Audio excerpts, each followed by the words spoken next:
Nah, hukum karma itulah di dalam agama Buddha similar dengan Tuhan yang maha tahu, maha mengatur. Tetapi tidak difahami sebagai individu, tidak difahami sebagai person, sebagai hukum yang berlaku untuk semuanya, tanpa awal, tanpa akhir. Kapan hukum karma itu sebab akibat itu berlaku, kita tidak tahu. Kapan tidak akan berlaku lagi, tidak bisa dipikirkan.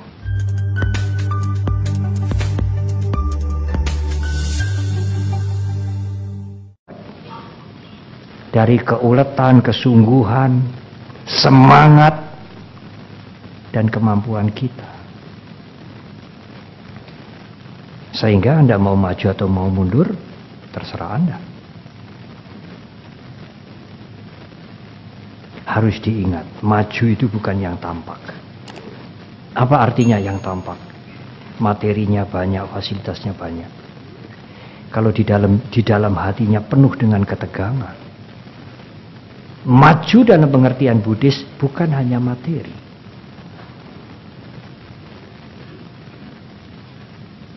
Itu dikenal dengan hukum karma. Semua perbuatan akan berakibat. Seandainya perbuatan tidak berakibat, sangat enak. Siapa yang tidak senang perbuatannya tidak berakibat? Melakukan yang buruk-buruk dan lain-lain tidak ada akibatnya. Tetapi melakukan yang baik-baik juga mungkin tidak ada hasilnya. Orang tidak akan bertanggung jawab kalau perbuatannya tidak memberikan konsekuensi, tidak berakibat. Hukum karma akan berlaku pada semuanya. Hukum karma tidak hanya berlaku pada umat Buddha saja. Kalau saya memberi, orang lain akan berterima kasih pada saya. Itu juga hukum sebab akibat. Kalau negara ini banyak pejabat yang korupsi, ya tidak pernah akan maju. Jepang punya apa? Vietnam punya apa? Kita sama-sama mulai nol. Saat Jepang dibom atom, kita mulai merdeka. Jepang bisa menguasai dunia dalam tanda petik. Sudah bukan rahasia lagi, Indonesia dikuasai dunia. Kekayaan alamnya. Dengan cara yang lain, meskipun tidak seperti VOC zaman dulu. Pertanyaannya, siapa yang salah? Apakah sudah ditakdirkan begitu? Bung Karno mengatakan, bangsa Indonesia jangan sampai menjadi bangsa tempe. Masih untung, mungkin sekarang sudah jadi bangsa gembus. Ya kalau tempe mahal kan orang makan gembus juga dari kedelai juga ya. Tempe gembus juga dari kedelai ya. Kalau pohon banyak dipotong, dulu ada banjir lumpur. Kalau Anda dari Pasuruan ke Gilimanuk untuk menyeberang ke Bali, itu pernah ada lumpur turun ke jalan raya. Bukan air.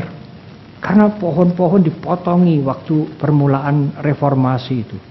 Hujan lebat, lumpur turun ke jalanan dengan potongan kayu-kayu itu. Kendaraan tidak bisa jalan. Siapa yang salah? Itu akibat dari perbuatan kita sendiri. Ada seorang pejabat yang sangat tinggi sekali. Saya mendengar itu justru bukan dari umat Buddha. Kalau tidak salah sekarang dia menjadi ketua pasca sarjana salah satu jurusan di UGM, Pak Zainal. Dia mengatakan, kok bisa-bisanya pejabat itu mengatakan, sabar ya, sabar, kita sedang dicoba. Hah? Itu akibat perbuatanmu sendiri. Mengapa kamu mengatakan dicoba? Kita menghindar dari tanggung jawab. Mengapa dia tidak mengatakan inilah Kalau kita sembrono, kalau kita teledor, memotong pohon seenaknya, seperti inilah kerugiannya semua, banyak orang akan rugi. Mengapa dia mengatakan sabar ya, sabar, kita sedang dicoba ya, sabar. Akibat perbuatan kita sendiri. Nah, hukum karma itulah di dalam agama Buddha similar dengan Tuhan yang maha tahu, maha mengatur.